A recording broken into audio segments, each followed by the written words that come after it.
পেছন থেকে হাজার ডেকে বললেন, আপনি যে আমাদেরকে এখানে রেখে চলে যাচ্ছেন, মানুষ নাই, জন নাই, দিনের বেলায় তো ভুতুড়ে ভয় পাওয়া যাবে এরকম একটা পাহাড়ি এলাকা, পানি নাই, খাবার নাই, কিচ্ছু নাই, একটা দুধের শিশু নিয়ে আপনি আমাকে এখানে রেখে চলে যাচ্ছেন, আপনি তো আল্লাহর নবী, এটা কি আল্লাহর কোনো অর্ডার কিনা? হজের এই ইবাদতের সূচনা এটা আল্লাহ তাআলা করিয়েছেন ইব্রাহিম আলাইহিস সালামের মাধ্যমে। এই বাইতুল্লাহর পুনর্নির্মাণের এই কাজটি করেছেন ইব্রাহিম আলাইহিস সালাম। যখন মক্কাতে কোনো মানুষের বসতি ছিল না, সহিহ বুখারীর একটা দীর্ঘ হাদিস আছে, আপনারা অনেকে শুনেছেন। কোনো মানুষের বসতি যখন মক্কাতে ছিল না, আল্লাহর নির্দেশ ছিল ইব্রাহিম আলাইহিস সালামের প্রতি নিজের স্ত্রী হাজারকে এবং ছেলে ইসমাইলকে জনমানব শূন্য মক্কার এই উপত্যকায় রেখে আসা। তিনি সেখানে রেখে আসলেন। সেই বর্ণনা আল্লাহ তাআলা কোরআনেও দিয়েছেন, বিভিন্ন হাদিসে বিস্তারিত রয়েছে, আমরা সবাই কম বেশি জানি। নবী করিম সাল্লাল্লাহু আলাইহি ওয়াসাল্লাম এর শেষ হাদিসের আলোকে জানি যে সেখানে তিনি যখন রেখে আসছেন তার পরিবারকে, একটা পর্যায়ে সেখানে অন্যান্য পথিকরা, বিভিন্ন ব্যবসায়ীরা, বণিকেরা তাদের দল যখন যাচ্ছিল, এখানে মানুষের বসবাস, পানির ব্যবস্থাপনা এগুলো দেখে তারা অনেকে সেখানে বসবাস শুরু করল।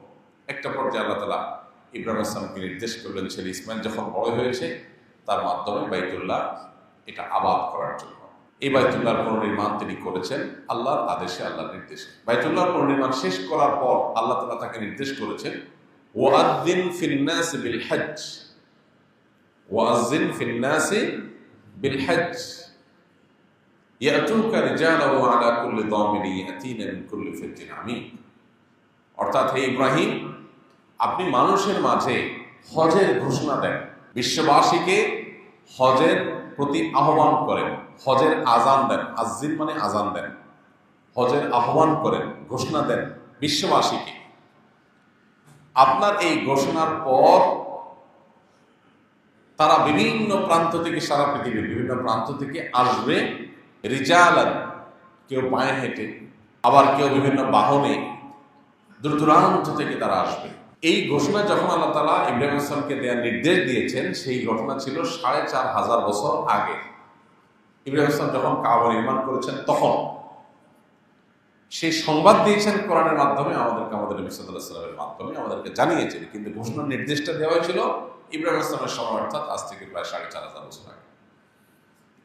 অবাক করা বিষয় হলো, জনমানব শূন্য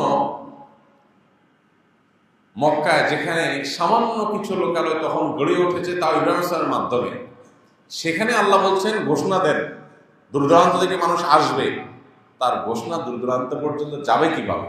কয়েক হাজার বছর আগের বিশ্ব বাস্তবতায় এটার কোনো স্কোপ বা সুযোগ ছিল?